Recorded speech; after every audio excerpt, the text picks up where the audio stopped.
Very good morning to all of you. DAV police public school की हिंदी कक्षा में आपका हार्दिक स्वागत है। प्यारे बच्चों, आज हम कक्षा 12वीं के गद्य खंड के अंतर्गत श्री धर्मवीर भारती द्वारा रचित काले मेघा पानी दे पाठ का अध्ययन करेंगे। पाठ आरंभ करने से पूर्व हम श्री धर्मवीर भारती जी के जीवन पर परिचर्चा करेंगे। श्री धर्मवीर भारती जी आधुनिक हिंदी साहित्य के प्रमुख साहित्यकार माने जाते हैं। इनका जन्म 1926 ईस्वी में उत्तर प्रदेश में हुआ। ये जमींदारी वंश से संबंधित हैं। इनकी साहित्य साधना से प्रेरित होकर भारत सरकार ने इन्हें पद्मश्री की उपाधि से अलंकृत किया। इसके बाद इन्हें व्यास सम्मान से भी सम्मानित किया। धर्मवीर भारती जी का आजादी के बाद के साहित्यकारों में विशिष्ट स्थान है। ये बहुमुखी प्रतिभा संपन्न साहित्यकार माने जाते हैं। इनके 2 उपन्यास काफी प्रसिद्ध हुए, सूरज का 7वां घोड़ा और गुनाहों का देवता। धर्मवीर भारती जी आधुनिक संवेदना से परिपूर्ण साहित्यकार हैं। भारती जी के लेखन की सबसे महत्वपूर्ण विशेषता यह है कि हर उम्र और हर वर्ग के पाठकों के मध्य इनकी भिन्न भिन्न रचनाएं लोकप्रिय हुई। ये मूलतः व्यक्ति स्वतंत्रता, मानवीय संकट एवं रोमानी चेतना के रचनाकार हैं। इन्होंने अपनी रचनाओं में मानव स्वतंत्रता को अधिक महत्व दिया। मानवता इनके साहित्य का प्राण तत्व है। काले मेघा पानी दे एक संस्मरण है। इस संस्मरण का मुख्य उद्देश्य क्या है, मुख्य प्रतिपाद्य क्या है? काले मेघा पानी दे संस्मरण में लोक प्रचलित विश्वास और विज्ञान के द्वंद्व का चित्रण किया गया है। अर्थात हमारी जो परंपरा है और विज्ञान के तर्क हैं, उनका चित्रण किया गया है। विज्ञान का अपना तर्क है और विश्वास का अपना एक सामर्थ्य है। इनकी सार्थकता के विषय में शिक्षित वर्ग भी असमंजस में है। लेखक ने इसी दुविधा को लेकर पानी के संदर्भ में प्रसंग रचा है। आषाढ़ का पहला पखवाड़ा बीत चुका है। ऐसे में खेती व अन्य कार्यों के लिए पानी न हो तो जीवन चुनौतियों का घर बन जाता है। यदि विज्ञान इन चुनौतियों का निराकरण नहीं कर पाता तो उत्सव धर्मी भारतीय समाज किसी न किसी तरह का जुगाड़ लग जाता है। अर्थात वे जुगाड़ लगा लेते हैं। वे प्रयत्न करके अपना काम सुचारू रूप से चलाते हैं। हर कीमत पर जीवित रहने के लिए अशिक्षित तथा बेबसी के भीतर से उपाय और काट की खोज करता है। लेखक इस पाठ के माध्यम से बताते हैं कि जब वर्षा की प्रतीक्षा करते करते लोगों की हालत खराब हो जाती है, तब गांव में कुछ किशोर शोर करते हुए कीचड़ में लौटते हुए गलियों में घूमते हैं। ये 10-12 वर्ष की आयु के होते हैं और सिर्फ लंगोटी पहनकर गंगा मैया की जय बोलकर गलियों में चल पड़ते हैं।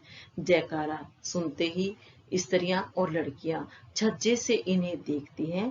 इस मंडली को इंद्रसेना या मेंढक मंडली कहकर पुकारते हैं। ये पुकार लगाते हैं, काले मेघा पानी दे गुड़ धाने दे, गगरी फूटे बैल प्यासा, काले मेघा पानी दे। अर्थात ये सभी बच्चे बादलों को बरसने के लिए संबोधित कर रहे हैं कि हे बादल, हमें पानी दो। जब यह मंडली किसी घर के सामने रुककर पानी की पुकार लगाती थी, तो घरों में सहेज कर रखे पानी से इन बच्चों को सर से पैर तक तर कर दिया जाता था, नहला दिया जाता था। ये भीगे बदन मिट्टी में लोट लगाते तथा कीचड़ में लथपथ हो जाते। यह वह समय होता था जब हर जगह लोग गर्मी में भूनकर त्राही त्राही करने लगते थे। अर्थात गर्मी से बहुत परेशान हो जाते थे। कुएं सूखने लगते थे। नलों से बहुत कम पानी आता था। खेतों की मिट्टी में पपड़ी पड़कर जमीन फटने लग जाती थी। लू के कारण व्यक्ति बेहोश होने लगते थे। ऐसे हालात में ये बच्चे सभी के लिए बादलों से बरसने के लिए संबोधित करते हैं कि हे बादल बरसो, इस सूखी धरती को पानी दो। जब धरती इतनी सूख जाती कि उससे पपड़ी निकलने लगती, तब ये बच्चे जन कल्याण हेतु बादलों से विनती करते हैं कि हे बादल तुम बरसो। इस पाठ में लेखक मेंढक मंडली वालों की उम्र का ही है। वह आर्य समाजी था तथा कुमार सुधार सभा का उपमंत्री भी था। उसमें समाज सुधार का जोश ज्यादा था। वह समाज से बुराइयों का उन्मूलन चाहता था, परंपराओं पर विजय प्राप्त करना चाहता था। उसे सबसे ज्यादा मुश्किल अपनी जीजी से थी, जो उम्र में उसकी मां से बड़ी थी। वे सभी रीति रिवाजों को, तीज त्योहारों को, पूजा अनुष्ठानों को लेखक के हाथों पूरा करवाती थी। जिन अंधविश्वासों को लेखक समाप्त करना चाहता था, वे ये सब कार्य लेखक को पुण्य मिलने के लिए उसकी जीजी उसी के हाथों से करवाती थी। लेखक की जीजी लेखक से इंद्रसेना पर पानी फिकवाने का काम करवाना चाहती थी, लेकिन लेखक ने इसके लिए साफ मना कर दिया। जीजी ने कांपते हाथों व डगमगाते पांव से इंद्रसेना पर पानी फेंका। लेखक जीजी से मुंह फुलाए रहा। शाम को उसने जीजी की दी हुई लड्डू और मठरी भी नहीं खाई। पहले उन्होंने गुस्सा दिखाया, फिर उसे गोद में लेकर समझाया। उन्होंने कहा कि यह अंधविश्वास नहीं है, ये सदियों से चली आ रही परंपरा नहीं है। यदि हमें पानी नहीं देंगे तो इंद्र भगवान हमें पानी कैसे देंगे? यह पानी की बर्बादी नहीं है, यह पानी का आधार्य है, अर्थात दान है। दान में देने पर ही इच्छित वस्तु मिलती है। उसके जीजी ने उसे समझाया, यदि हम दान करेंगे तो ही हमें इच्छित वस्तु प्राप्त हो सकती है। ऋषियों ने भी दान को महान बताया है। बिना त्याग के दान नहीं होता। यदि करोड़पति 2-4 रुपए दान कर दे तो हम उस दान को दान नहीं कहेंगे, बल्कि हम उस दान को दान कहेंगे जो अपनी जरूरत की चीजों को जन कल्याण के लिए त्याग दे। ऐसे ही दान का फल मिलता है। लेखक जीजी के तर्कों के आगे हार गई, फिर भी वह अपनी जिद पर अड़ा रहा। जीजी ने फिर समझाया कि तू बहुत ज्यादा पढ़ लिख गया है, अर्थात तूने बहुत ज्यादा पढ़ाई कर ली है और मैं क्या हूँ, अनपढ़ हूँ। किसान भी 30-40 मन गेहूं उगाने के लिए 5-6 सेर अच्छा गेहूं बोता है। इसी तरह हम अपने घर का पानी इन पर फेंक कर बुआई करते हैं। इसी से शहर, कस्बा, गांव पर पानी वाले बादलों की फसल आ जाएगी। हम बीज बनाकर पानी देते हैं, फिर काले मेघा से पानी मांगते हैं।